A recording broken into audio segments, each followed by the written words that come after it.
पाचोरा शहरात जागतिक महिला दिनानिमित्त महिलांच्या कलागुणांना व्यासपीठ मिळावं तसेच त्यांच्या आरोग्याबाबत जागरूकता निर्माण व्हावी या उद्देशाने पंचरत्न प्रतिष्ठानतर्फे दिनांक 7 व 8 मार्च रोजी 2 दिवसीय महिला महोत्सव उत्साहात संपन्न झाला. शहरातील महिलांनी विविध स्पर्धेत आणि मॅरेथॉन स्पर्धेत मोठा प्रतिसाद देत कार्यक्रमाला भरभरून दाद दिली. महोत्सवाच्या पहिल्या दिवशी 7 मार्च रोजी विविध सांस्कृतिक स्पर्धेचे आयोजन करण्यात आले होते. यात श्रीमती पाचोरा स्पर्धा, संदेशपर उखाणे स्पर्धा, मेहंदी स्पर्धा, एकला नृत्य तसेच सामूहिक नृत्य स्पर्धा पार पडल्या. सहभागी महिलांना आपल्या कलागुणांचा आकर्षक सादरीकरण करून उपस्थितांचे मन जिंकले. या स्पर्धेमध्ये विविध वयोगटातील महिलांनी मोठ्या संख्येने सहभाग नोंदवत उत्साहाचे वातावरण निर्माण केले. दुसऱ्या दिवशी 8 मार्च रोजी जागतिक महिला दिनाचे औचित्य साधून स्वतःसाठी पडा या ब्रीद वाक्याखाली महिलांसाठी पहिल्यांदाच मॅरेथॉन स्पर्धेचे आयोजन करण्यात आले. या स्पर्धेत शहरातील सुमारे 150 महिलांनी सहभाग नोंदवला. महिलांचे आरोग्य व फिटनेसबाबत सकारात्मक संदेश देणारा हा उपक्रम ठरला. स्पर्धेला नागरिकांनीही उत्कृष्ट प्रतिसाद देत सहभागी महिलांचे प्रोत्साहन वाढवले.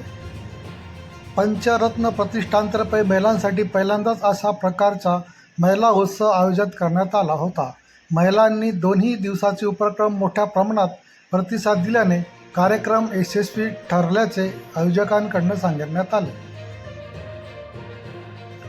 या महिला महोत्सवासाठी महानगराध्यक्षा सौ सुनीताताई पाटील, सौ सुचेताताई वाघ, सौ वैशालीताई सूर्यवंशी, सौ ज्योतिताई वाघ, सौ जयश्रीताई पाटील, सौ भाग्यश्री पाटील, मयुरीताई बिल्दीकर, वैशाली प्रदीप पाटील तसेच सौ एरंडे यांचे आर्थिक सहाय्य लाभले. कार्यक्रमाच्या यशस्वीतेसाठी वैशाली पाटील, अंजली गवंदे, सुषमा पाटील, प्रीती सोनवणे, मंजुश्री शिरसमणी यांच्यासह मंदाकिनी पारोचे, कुंदन पांड्या, स्वाती पाटील, सोनाली येवले, चांदनी महाजन, गौरी भट, रुपाली पाटील, जयश्री पाटील, राजश्री पाटील यांनी प्रशिक्षण घेतले.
महिला शक्तीला शुभ सकाळ. आज तुमची सगळ्यांची मला वाटतं सकाळ खरंच शुभ झाली आणि मी अशी अपेक्षा व्यक्त करते की सगळ्यांची सकाळ अशीच चांगली उत्साहपूर्ण हो. आणि ती उत्साह सगळ्या महिलांनी 5 मिनिट शांत बसा. समोर शांत बसा, सगळ्यांनी 5 मिनिट शांत बसा, कारण की हा मेसेज महिलांपर्यंत जाणं अत्यंत गरजेचं आहे. सकाळची सुरुवात ही चांगली करणं आपल्या हातात आहे. त्याच्यामुळे याला काही पैसे लागणार नाही, फक्त याला आपली मनाची इच्छा असली पाहिजे. त्याच्यामुळे आपण सगळ्यांनी पळायचं आहे. खरं तर आजचा हा दिवस महिलांच्या कर्तृत्वाचा, त्यांच्या सामर्थ्याचा, त्यांच्या संघर्षाचा सन्मान करण्याचा दिवस आहे. म्हणून हा दिवस आपण सगळ्यांनी आनंदाने आणि उत्साहाने आपण त्याची सुरुवात केलेली आहे. खरं तर महिला शक्ती ही आज असं कोणतंही क्षेत्र नाही, मग ते शिक्षण क्षेत्र असेल, ते कुठलंही व्यावसायिक क्षेत्र असेल, राजकारण असेल, कोणतेही क्षेत्र असं नाही की तिथं महिला नाही. शासन असेल, प्रशासन असेल, प्रत्येक क्षेत्रामध्ये आज महिलांनी आपला झेंडा फडकवलेला आहे आणि हा असाच झेंडा आपण फडकवायचा आहे आपल्या आपल्या क्षेत्रात, पण स्वतःच्या तब्येतीची काळजी घेऊन. म्हणून आपण जे काही आज तब्येतीसाठी पळलात, याच्यात कोण पहिलं आलं आणि कोण दुसरं आलं हा महत्त्वाचा विषय नाही आहे. हा आपल्या हेल्थसाठी, रन फॉर हेल्थ हे सगळ्यात महत्त्वाचं आहे. त्याच्यामुळे मी तुमच्या सगळ्यांचं मनापासून कौतुक करते, तुमचं सगळ्यांचं अभिनंदन करते की आपण सगळ्यांनी सकाळी लवकर उठून आपल्या स्वतःला वेळ दिला. त्यामुळे तुम्ही आपण सगळ्यांनी स्वतःसाठी टाळ्या वाजवावं असं मला वाटतं. स्वतःचं